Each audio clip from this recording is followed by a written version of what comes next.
Hi friends, welcome to Telugu bachelors kitchen. నేను మీ శ్రీదేవి. ఈరోజు మనం మా సైడ్ అంటే మా ఇంట్లో చేసుకునే రాగి జావా ఎలా చేసుకోవాలో చూద్దాం. దీనికి ఎంతో అక్కర్లేదు. చూడండి, నేను ఈ చిన్న స్కూప్లో హాఫ్ అంటే హాఫే తీసుకున్నా. ఇదే చాలా అవుతుంది. దీన్ని ఏం చేయాలంటే ఫస్ట్ ఇట్లా కొంచెం వాటర్ పోసుకొని నానబెట్టుకోండి. ఎంత ఎక్కువసేపు నానితే అంత బాగుంటుంది. టైం లేదు అనుకుంటే మినిమం ఒక 10 minutes అయినా నానబెట్టేసుకుంటే ఇట్లా కలిపి నానబెట్టేసుకోండి. ఆ తర్వాత ఎట్లా చేయాలో మనం ప్రాసెస్ చూసుకుందాం. ఇలా నానబెట్టుకుంటే చాలా బాగా ఉడుకుతుంది. ఇట్లా క్రీమీగా ఒక జెల్ లాగా బాగుంటుంది అనమాట. స్మెల్ కూడా చాలా బాగుంటుంది, మంచి అరోమా. సో ఇలా కలిపి నానబెట్టేసుకుందాం. నేనైతే ఒక ½ an hour అలా నానబెడతాను. సో ½ an hour తర్వాత మళ్ళీ వచ్చి మనం కంటిన్యూ చేసుకుందాం. చూశారు కదా ఫ్రెండ్స్, 10 minutes తర్వాత చూస్తే ఇది చక్కగా నానిపోయింది. ఇప్పుడు ఏం చేయాలంటే స్టవ్ వెలిగించేసుకొని చూడండి, నేను హాఫ్ గ్లాస్ వాటర్ పోస్తున్నా దీంట్లో.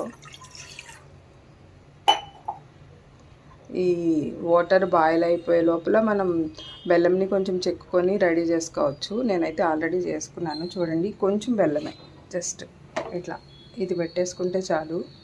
ఎంతంటే ఇంత బెల్లం సరిపోతుంది. ఇది కొంచెం ఇది చూడండి, ఒక్క ఉండ కూడా లేకుండా నీట్గా నానిపోయింది.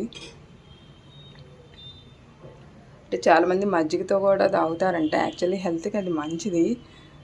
కానీ నాకేంటో ఇది అలవాటు. మరి చిన్నప్పటి నుంచి ఇట్లానే తాగటం. ఇట్లా కొంచెం వాటర్ బాయిల్ అవుతున్నప్పుడు కొంచెం సాల్ట్ వేసుకోవాలి. కొంచెం ఇంత కొంచెం జస్ట్ వేసామా అన్నట్టు.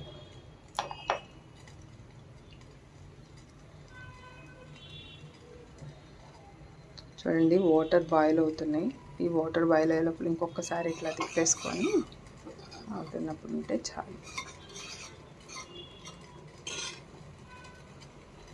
జస్ట్ 5 minutesలో అయిపోతుంది. కాకపోతే మనం నానబెట్టుకుంటామే లేదంటే. ఇది ఇప్పుడే ఎందుకు చేయాలంటే ఉడికిన తర్వాత కొంచెం సేపు చల్లారాలి. వేడి మీద తింటే బాగుండదు. ఎంత చల్లారితే అంత టేస్ట్ బాగుంటుంది. ఇప్పుడు చూడండి,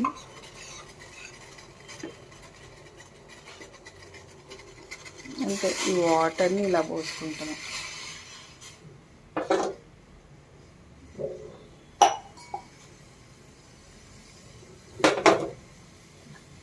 ఇప్పుడు చూస్తే మీరు ఆల్రెడీ చూసి ఇలా తిప్పుకుంటే, ఉండలు కట్టుకోకుండా తిప్పుకుంటే చాలు. మీకు ఉడికిపోతే మంచి స్మెల్ తెలుస్తుంది అన్నమాట. ఇది చూడండి, ఇట్లా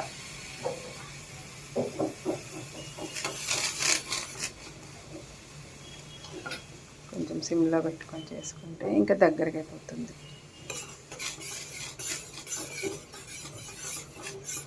ఇప్పుడే మనం చూసుకుంటే ఇదిగోండి, కొంచెం ఆల్రెడీ కాస్త జల్దీగా ఫామ్ అవుతుంది. అందరం ఆల్రెడీ ఎప్పటి నుంచో ఇళ్ళల్లో చేసుకుంటాం. ఇవి అమ్మమ్మోళ్ళు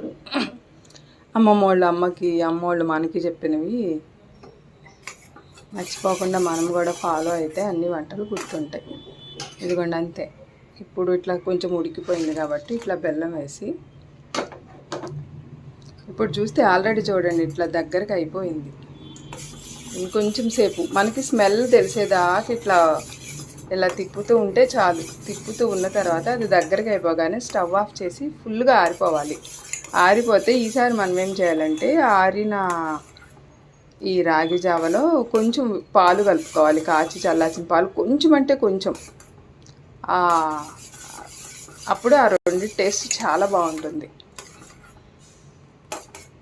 ఇది ఆల్రెడీ దగ్గరకు వస్తుంది. కొంచెం ఉడికించిన తర్వాత కట్టేసేద్దాం. కట్టేసి ఈ లోపల మళ్ళీ పాలు వేడి చేసేసుకొని ఉంటే సరిపోతుంది. ఆల్రెడీ రాగి జావ కూడా చల్లారిపోతుంది. చూసారు కదా ఫ్రెండ్స్, రాగి జావ చల్లారిపోయింది. చూడండి, నేను చెప్పినట్టు ఇట్లా కొంచెం ఈ ఫామ్లోకి వస్తే కరెక్ట్గా ఉన్నట్లు.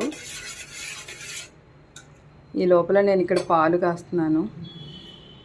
పాలు జస్ట్ ఒక పొంగు రాగానే దాంట్లో మనకి కావాల్సినన్ని పాలు కలిపేసుకొని తింటే సరిపోతుంది. అంటే పాలు మీ ఇష్టం, ఒత్తదిగా తిన్నా బాగుంటుంది. పాలతో తినాలనే లేదు. పాలు కలిపితే కొంచెం డిఫరెంట్గా ఉంటుంది అన్నమాట టేస్ట్. అంటే లాక్టోజ్ ఇష్యూ ఉన్న వాళ్ళు పాలు లేకుండా తాగేయచ్చు.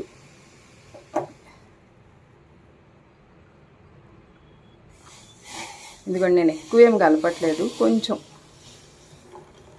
అంతే చాలు.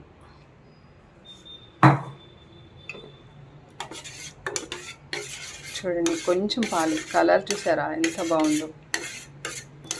అంతే, ఇంకా మీరు పెట్టుకొని తినేయచ్చు. చాలా బాగుంటుంది, టేస్టీగా ఉంటుంది. అంటే లైక్ స్వీట్, పిల్లలు ఎక్కువ స్వీట్లు ఇష్టపడతారు కదా, వాళ్ళకి సెట్ అవుతుంది.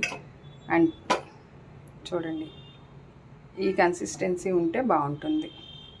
మరి అంటే తాగేటట్లు కాకుండా స్పూన్తో తినేటట్లు. సో ఇదండి ఈరోజు మన ఎంతో టేస్టీగా ఉండే రాగి జావా విత్ మిల్క్.